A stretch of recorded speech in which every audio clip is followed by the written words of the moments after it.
Salam sepak bola, teman-teman netizen atau warganet. Welcome back ke konten terbaru dari channel YouTube Triple B. Dan di konten terbaru malam hari ini sudah jelas dan pasti, saya ingin memberikan analisa dari pertandingan Manchester Derby yang berakhir untuk kemenangan Manchester United dengan skor 2-1. Dengan kemenangan ini, teman-teman, berarti untuk sementara Manchester United berada di peringkat nomor 3, sedangkan Manchester City berada di peringkat nomor 2. Dan dengan kemenangan ini juga berarti Manchester United belum terkalahkan dalam 9 pertandingan terakhir mereka di semua kompetisi. Terakhir kali Manchester United kalah itu adalah pada awal bulan November lawan Aston Villa di pertandingan away mereka dengan skor 3-1. Sedangkan Manchester City di luar dugaan saya juga, teman-teman, bahwa dalam 2 pertandingan terakhir di semua kompetisi mereka kalah 2 kali berturut-turut. Setelah sebelumnya mereka kalah lawan Southampton di Piala Liga Inggris, dan kali ini mereka kalah lawan Manchester United padahal mereka sudah unggul lebih dulu. Dan juga memang dari segi permainan mereka unggul dari ball possession, tapi dari jumlah peluang Manchester United unggul. Kenapa bisa seperti itu? Karena taktik dari Erik ten Hag itu bisa melumpuhkan permainan dari Manchester City. Apa taktik dari Erik ten Hag? Bermain dengan sabar, menunggu di tengah, tapi ketika dapat bola, switch play-nya harus cepat, mengandalkan kecepatan. Maka itu beberapa kali para pemain Manchester United itu menyerang mengandalkan direct pass yang bisa membuka pertahanan dari Manchester City. Apa taktiknya dari Manchester City? Seperti biasa, passing and possession. Tapi passing and possession itu tidak akan bermanfaat jika para pemain dari City tidak bisa menciptakan banyak peluang dan tentunya mencetak gol. Dan ternyata itu yang terjadi karena passing dan possession dari Manchester City itu bisa ditahan oleh para pemain Manchester United dengan pressing dan passing mereka. Maka itu kita bisa melihat bahwa meskipun dari segi statistik Manchester City itu unggul dari ball possession ya dengan persentase 70%, tapi Manchester United unggul dari segi menciptakan peluang. Maka itu Manchester United bisa menciptakan total 5 peluang yang berbahaya di pertandingan ini dan bisa mencetak 2 gol. Sedangkan Manchester City yang saya lihat nih, teman-teman, hanya bisa menciptakan 2 peluang yang berbahaya. 1 di babak pertama dan 1 di babak kedua yang mereka mencetak gol. Artinya apa? Taktik dari Erik ten Hag berhasil di pertandingan ini. Mungkin bagi kalian yang tidak paham dengan yang namanya taktik, kalian akan berpikir bahwa Manchester United tidak bisa main lawan Manchester City di pertandingan ini. Bukan seperti itu, teman-teman. Tapi Erik ten Hag tidak ingin mengambil resiko dengan menginstruksikan para pemainnya untuk bermain terbuka. Karena Manchester City kita tahu adalah tim yang sudah punya yang namanya balance of play. Mereka punya keseimbangan dalam urusan membangun serangan dan juga bertahan. Jadi kalau main terbuka lawan Manchester City, tentu resikonya sangat amat besar. Maka itu yang dipilih oleh ten Hag, seperti yang juga dia lakukan ketika Manchester United bermain lawan Liverpool dan juga Arsenal di Old Trafford, adalah bermain dengan menunggu di lini tengah. Jadi mereka tidak mau memberikan ruang kepada para pemain tim lawan ketika mereka sudah masuk ke ruang pertahanan dari Manchester United. That's why in this game Erling Haaland tidak bisa mendapatkan satu pun peluang yang berbahaya. Memang dia coba untuk menciptakan peluang yang berbahaya. Sekali bisa diblok oleh Casemiro ketika dia syuting. Yang kedua, ketika dia coba untuk syuting, tapi sebetulnya dia gak dilanggar sih, namun dia kehilangan keseimbangan sehingga bola bisa dihalau dari kotak penalti pertahanan Manchester United. Dan dari susunan pemain kita bisa melihat bahwa Erik ten Hag memilih untuk bermain dengan strategi menahan gempuran dari para pemain City mulai dari lini tengah, karena dia memainkan lebih banyak pemain di lini tengah. Betul kan, teman-teman? Ada Casemiro, Fred, dan juga Eriksen bermain secara bersamaan. Di sana kita sudah sebetulnya bisa menganalisa bahwa Erik ten Hag ingin agar para pemain dari Manchester United itu bisa memblok serangan-serangan yang akan dibangun oleh para pemain City.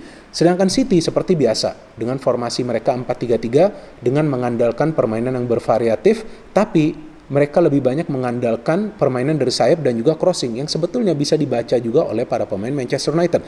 Apalagi 2 fullback dari MU di pertandingan ini sangat solid. Dan Erik ten Hag juga membuktikan bahwa dia pelatih yang bisa melihat potensi dari seorang pemain. Seperti yang dilakukan juga di pertandingan ini, teman-teman. Dia memilih Luke Shaw untuk bermain sebagai center back, dan Luke Shaw sama sekali tidak melakukan kesalahan di pertandingan ini. Beberapa kali dia masuk dalam posisi yang benar untuk menghalau bola. City juga sebetulnya bermain dengan cara mereka seperti biasanya, tapi kesulitan mereka adalah untuk memberikan final pass karena yang tadi saya katakan terus menyerang dari sayap, dan yang kedua, para pemain mereka itu sudah diblok di tengah. Maka itu mau tidak mau Bernardo Silva atau juga Kevin De Bruyne beberapa kali mengandalkan skill individu mereka. Yes, sometimes it work. But sometimes it does not work. Maka itu peran dari Kevin De Bruyne tidak banyak terlihat di pertandingan ini. Bukan berarti tidak terlihat sama sekali. Kan dia yang memberikan assist kepada Jack Grealish yang mencetak gol. Tapi tidak banyak terlihat. Dan juga saya terkesan melihat peran dari Fred. Bermain bagus loh Fred di pertandingan ini teman-teman. Beberapa kali dia melakukan intercept blocking yang memang diperlukan.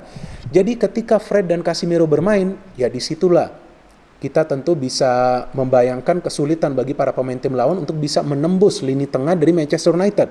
Maka itu, Varane ini tidak banyak mendapatkan gangguan di pertandingan ini. That's why inilah yang dinamakannya taktik teman-teman. Dan taktik dari Pep Guardiola sebetulnya nggak salah. Tapi taktik dari Erik ten Hag itu lebih efektif karena Erik ten Hag sudah paham. Nggak mungkin bermain terbuka lawan Manchester City. Manchester City ini pemain-pemainnya punya kemampuan untuk bergerak secara mobile. Jadi kalau bermain terbuka, lini pertahanan itu pasti akan terekspos. Tapi ketika dia milih untuk bisa menutup pergerakan dari para pemain City mulai dari lini tengah, suplai bola kepada Erling Haaland ini tentu akan tersendat dan itu yang benar-benar terjadi. Namun dari City yang saya melihat permainan yang bagus itu sebetulnya dari Cancelo dan juga Walker. Tapi sayang mereka sulit untuk mengirimkan umpan-umpan yang akurat ke depan. Nah dari jalannya pertandingan memang seperti yang tadi saya jelaskan, City unggul secara ball possession. Mereka yang mengambil inisiatif untuk terus membangun serangan secara terbuka. Tapi para pemain MU ketika mendapatkan bola teman-teman, kalian bisa lihat mereka cepat membangun serangan dengan memainkan kombinasi passing. Maka itu peluang pertama itu justru diciptakan Manchester United dari Bruno Fernandes ketika dia sudah masuk ke dalam kotak penalti. Sayang, syutingnya melenceng tipis. Setelah Bruno Fernandes gagal mencetak gol, juga bukan berarti para pemain MU tidak bisa menciptakan peluang. Mereka justru mendapatkan 2 peluang lagi yang berbahaya. Dan 2 peluang tersebut sama seperti peluang dari Bruno Fernandes dari dalam kotak penalti pertahanan dari City. Jadi selain memainkan kombinasi passing, para pemain United juga akan memberikan direct pass secara cepat. Dan Rashford adalah pemain yang pintar melakukan pergerakan tanpa bola. Maka itu dia mendapatkan 2 peluang emas juga di babak pertama. Ketika yang pertama dia sudah melewati Ederson, tapi syutingnya bisa di-save oleh Akanji ya, bisa diblok oleh Akanji. Dan yang kedua adalah ketika dia sudah berhadapan dengan Ederson, tapi masih bisa di-save oleh Ederson. Nah, memasuki babak kedua ada tactical switch yang dilakukan oleh Pep Guardiola. Memang sebelumnya Erik ten Hag mengganti ya Anthony Martial dengan memainkan Anthony, tapi saya melihat Pep Guardiola melakukan tactical switch, menarik keluar Foden, karena Foden ini sama sekali tidak berkutik. Sebab saya melihat juga ada 2 fullback dari Manchester United ya, Wan-Bissaka dan juga Malaysia bermain bagus sih teman-teman. Jadi baik Mahrez dan juga Foden sulit untuk memberikan feeding bola kepada Erling Haaland.